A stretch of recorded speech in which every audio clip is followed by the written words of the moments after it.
시편 90편 1절에서 12절에 시인은 인간의 죄의 심각성을 이야기한 후에 13절부터는 하나님의 은혜와 자비에 호소하기 시작합니다. 시인의 호소는 믿음의 자세를 근거로 하는데 인간은 자신의 노력으로 변화될 수 없고 하나님의 도움과 은혜가 필요하기 때문입니다.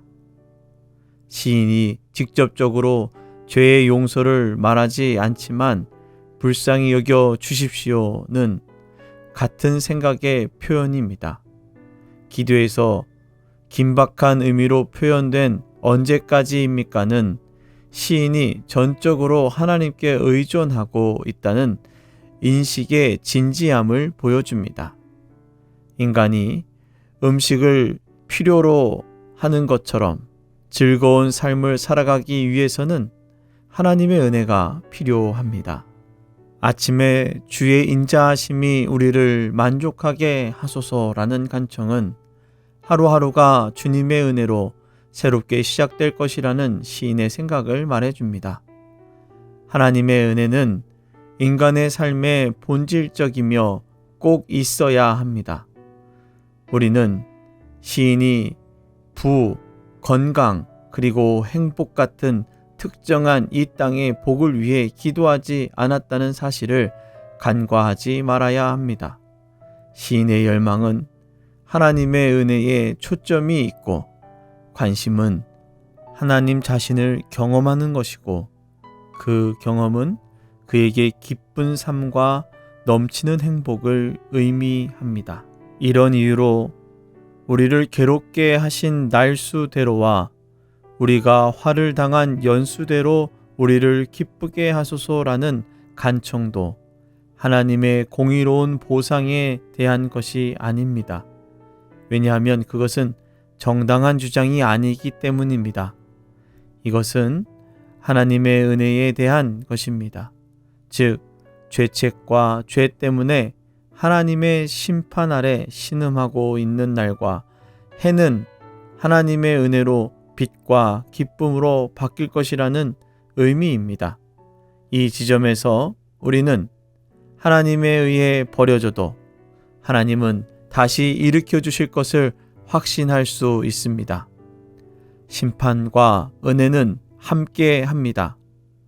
하나님이 종들의 유익을 위해 그리고 시인이 기도할 때 나타나시는 일은 하나님의 심판에서 그분의 은혜로운 뜻이 나타나고 상상할 수 없는 영광이 현재와 오는 세대의 삶에 나타난다는 것입니다.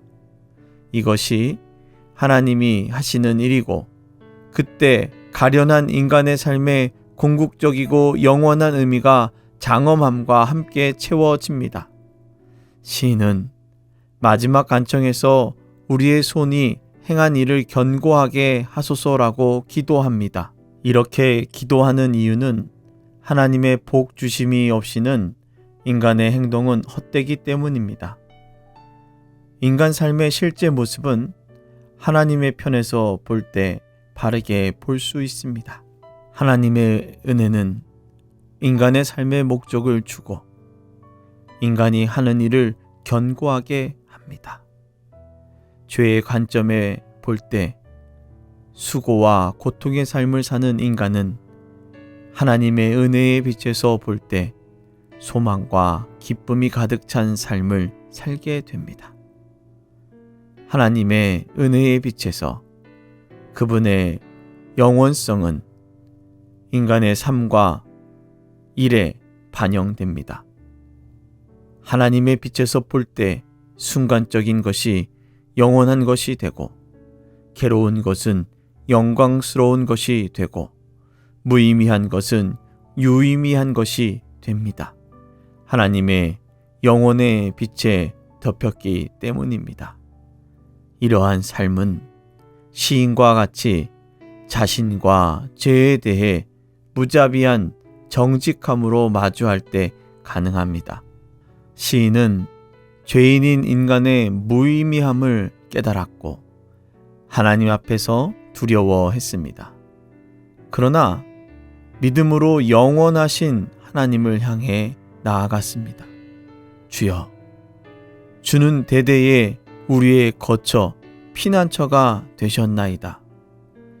시인의 선언은 같은 고민에 빠져 허덕이고 있는 인간을 비추는 은혜의 큰 빛입니다. 당신은 죄를 애통해야 하며 그분의 불쌍히 여겨주시기를 진심으로 원하고 있습니까?